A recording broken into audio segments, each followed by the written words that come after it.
Ժամանակակից զարգացած քաղաքների համար կարևորագույն անհրաժեշտություն է կեղտաջրերի մաքրման կայանների գոյությունը։ Հիմնահարցը վերաբերում է յուրաքանչյուր օր գոյացող հազարավոր տոննաների արտադրական եւ կենցաղային վտանգավոր կեղտաջրերին, որոնք կարող են հայտնվել անընդհատ կամ հետագա օգտագործման ջրավազաններում, սնուցել գյուղատնտեսական նշանակության հողատարածքները, վնաս հասցնել ձկնաբուծական տնտեսություններին։ Աղտոտված ջրավազանները պիտանի չեն ինչպես խմելու եւ տեխնիկական օգտագործման, այնպես էլ միկրոֆաունայի համար։ Նման ջրերը պարունակում են վարակիչ հիվանդությունների բացիլներ, փոփոխության են ենթարկում մաքուր ջրերի ֆիզիկական ու քիմիական հատկությունները։ Այս մտահոգությամբ անցյալ դարի 60-ական թվականներին սկսվեց Երևանի մաքրման կայանի կառուցումը։ Առաջ անցնելով նշենք, որ Անդրկովկասում միայն մեր մայրաքաղաքը ունեցավ նման կայան։ 70-ական թվականներին շահագործվեցին կայանի մեխանիկական մաքրման արտադրամասի առաջին հերթի կառուցվածքները։ Տարիներ անց գործարկվեցին նաև կենսաբանական մաքրման արտադրամասի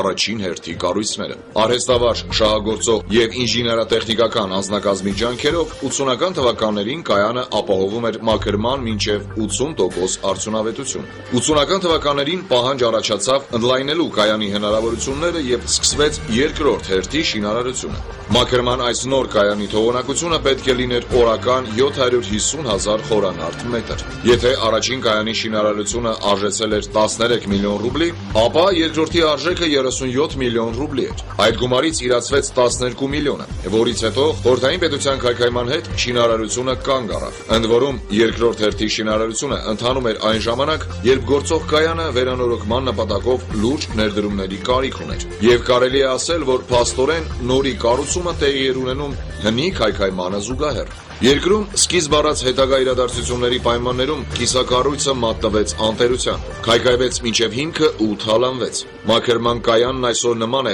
բաց կոյուղատարի, ուր մտնող կեղտաջրերը նույն կերպ դուրս են գալիս այնտեղից եւ թափվում են Հրազդան գետը։ Սկսած 90-ական թվականների վերջից իրականացվում է միայն մեխանիկական մաքրում, այսինքն կատարվում է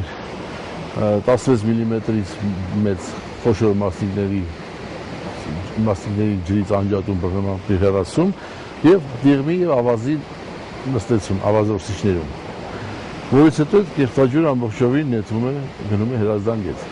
Մնացած կառույցները ֆիզիկական, կենսաբանական եւ քիմիական մաքրում չի իրականացվում այսօր։ Պետք է նշել, որ աերացիայի կայանը երբեք համարժեք ուշադրության չի արժանացել։ Գործունեության շրջանում հավաքված գումարների եւ կենտրոնացված հատկացումների բաշխումը կատարվել է կարևորելով գլխամասային կառուցվածքների, ջրմուղի եւ գոյուղու ցանցերի շահագործման ձեռնարկություններին, ապա միայն մնացած գումարներից մասնահանումներ են կատարվել մաքրման կայանի համար։ Իդեպ Թեև մաքրման կայանը չի գործում ավելի քան 10 տարի, սակայն կեղտաջրերի մաքրման ինքնարժեք, որպես խմելու ջրի խորանարդ մետրի համար սահմանված 181 դրամի մեջ 14,48 դրամը 1 խորանարդ մետր կեղտաջրի մաքրման ծառայության արժեքն է։ Երևանում ջրամատակարարման ծառայություն մատուցող Երևան ջուր բաժնետիրական ընկերությունը կեղտաջրերի մաքրման չիրականացված ծառայության դիմաց բնակիչներից տարեկան միլիոնավոր դոլարների հասնող գանձումներ է կատարում։ Հարց է ծագում. եթե կայանը չի աշխատում, ապա ինչու է բնակչությունը վճարում չմատուցված ծառայության համար։ Ջրամատակարարման ոլորտում սակագները սահմանելու սակագինը բաղկացած է երկու մասից։ Մի մասը վերաբերում է ջրամատակարարման խնդիրներին, երկրորդ մասը ջրահեռացման եւ մաքրման խնդիրներին։ Մեր մոտ ջրահեռացման եւ մաքրման հատվածը տեսակարգուշը մոտորապես, եթե միջինացված գցենք, կազմում է 75-25% սակագնի մեջ։ Այդ 25%-ը վերաբերում է ջրահեռացմանը, կեղտաջրերի հեռացմանը, իսկ մաքրումը որպես այդպիսին խորհրդային միության փլուզումից հետո հիմնականում կամ կեղտաջրերի մաքրման կայանները չեն աշխատում, կամ էլ աշխատում են շատ պարզ մեխանիկական մաքրման սկզբունքներով։ Այդ հատվածը դա վերաբերում է հիմնականում ջրահեռացմանը։ Տվյալ գումարի գանձումը ինչ որ չափով տրամաբանական կլիներ, եթե այն գոնե ներդրվեր 5 կայանի վերականգնմանը կամ նորի կառուցման համար։ Իհարկե, նկատի ունենալով երկար ժամանակով անգործության մատնվելու պարագայում կայանի խափանման չափը, ավելի շուտ արդյունավետ է դառնում նորի կառուցումը, քան վերջինիս վերականգնումը։ Կեղտաջրերի կայանը, որ Երևան քաղաքում գոյություն է ունեցել եւ այսօր չի գործում, խիստ անհրաժեշտություն է, այսպես ասած, մեծ քաղաքի համար որպես ենթակառուցվածք եւ այսօր էլ նրա չգործելը բավականին կարծում ենք, որ բացասական ուղղակիորեն չի երևացող, բայց բացասական դեր է խաղում այն առումով, որ փոքր հանրապետության համար, փոքր տարածք ունեցող երկրի համար կեղտաջրերի մղումը դեպի Արարատյան դաշտ, դեպի Հրազդան գետ վտանգներ է պարունակում, որովհետև մենք նաև չգիտենք հետագայում դրանք բնապահպանական կամ ուղղակիորեն խմելու ջրերին խառնվելու առումով ինչ դեր են խաղում։ Նշենք, որ այս ինքնատիպ կառույցի աշխատանքի խափանումը անգամ մի ժամով լուրջ վնաս է հասցնում նրան, առաջին հերթին կենսաբանական մաքրման արտադրամասին։ Իսկ աշխատանքի դադարեցման երևույթը սովորական էր դարձել 90-ականների էներգետիկ ճգնաժամի տարիներին։ Արդեն երկար տարիների կանգառը ամբողջովին շարքից հանել է տեխնիկական բարդ համակարգը։ Խորհրդային միության փլուզումից հետո համենայնդեպս կար հաշվառված 19 կեղտաջրերի մաքրման կայաններ, որոնք փլուզումից հետո համարյա բոլորը կանացին,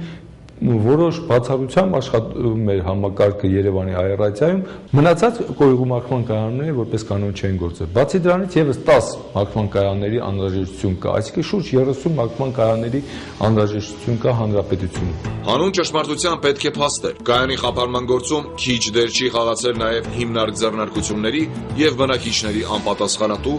անփույթ վերաբերմունքը։ Դեպի կայան տանող կոյուղատարների մեջ մշտապես լցվել է կենցաղային ու շինարարական աղբ, սատկած կենդանիների մաշված անվադողերի եւ անգամ մեծ քանակությամբ մազութ, որ հիմնարկ ձեռնարկությունները չօգտագործելով լցնում էին կոյուղատարներ։ Ինչ վերաբերում է հիմնարկ ձեռնարկություններին, ապա վերջիններս սովոր են ուշադրություն չդարձնել այն անձնագրերին, որոնցում արձանագրված են լինում, թե ինչ բաղադրության կեղտաջրեր կարող են բաց թողնվել կոյուղատարներ։ Իր հերթին այդ ամենաթողությունը պայմանավորված է սանեպիդկայանների կողմից վերահսկողություն չիրականացնելու իրողության հետ։ Սանեպիդկայանները այսօր էլ պարտավոր են իրականացնել իրենց համապատասխան պարտականությունները եւ չկատարելու համար քննության նյութ պետք է դառնա նրանց գործունեությունը։ Մյուս կողմից այս ոլորտի անցյալի հետ կապված արձանագրումները հանուն պատմության չեն ներկայացվում, այլ ապագայի նկատառումով։ 2000 թվականից սկսեց բարեփոխումները ջրային ոլորտում եւ սկսեցին հիմնական ներդրումային ծրագրերը իրականացվել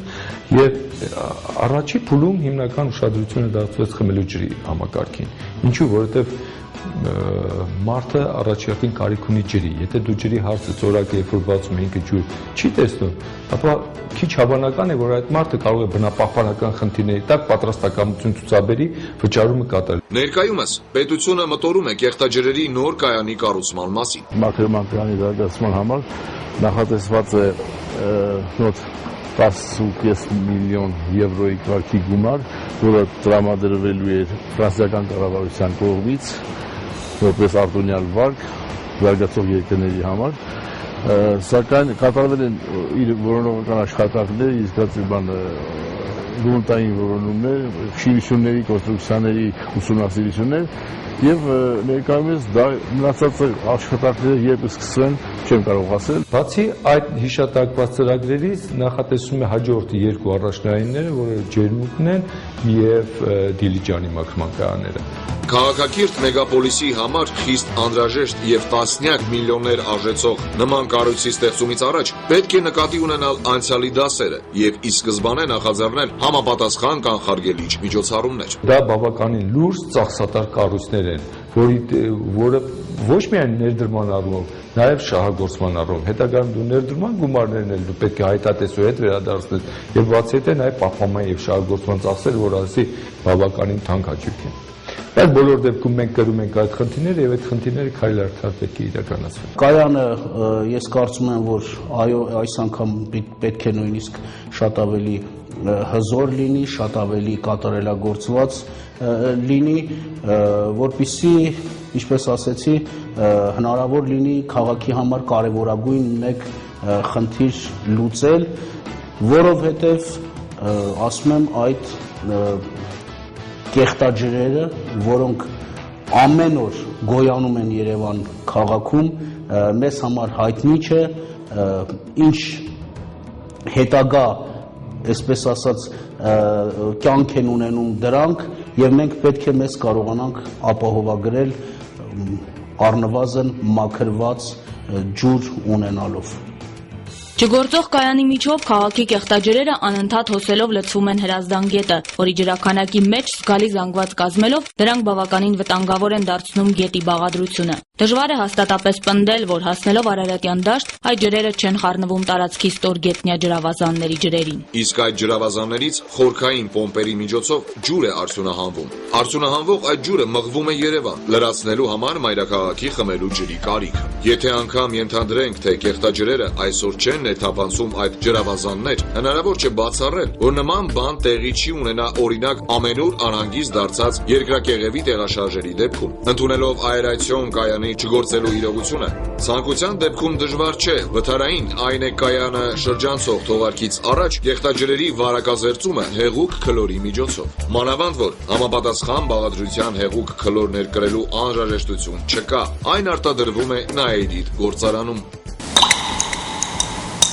Առօրյա կյանքում ոչ ակնառու հիմնահարցը ուղղակիորեն կապված է առողջապահական ու բնապահպանական անվտանգության հետ։ Այն առաջնային նշանակություն ունի մայրաքաղաքի եւ նրա յուրաքանչյուր բնակչի համար։ Բնակավարը պահանջում է այսօրեական եւ հեռանկարային լուծումներ, որոնք պետք է հայտնվեն մայրաքաղաքային եւ ոչ միայն մայրաքաղաքային իշխանությունների ուշադրության առանցքում։ Շրջապատող աշխարհում ծավալվող դեպքերը հաստատում են, որ նման հիմնահարցերը պետք է լուծել նախապես, քանի դեռ դրանք աղետի տեսքով չեն չոքել մեր դռանը։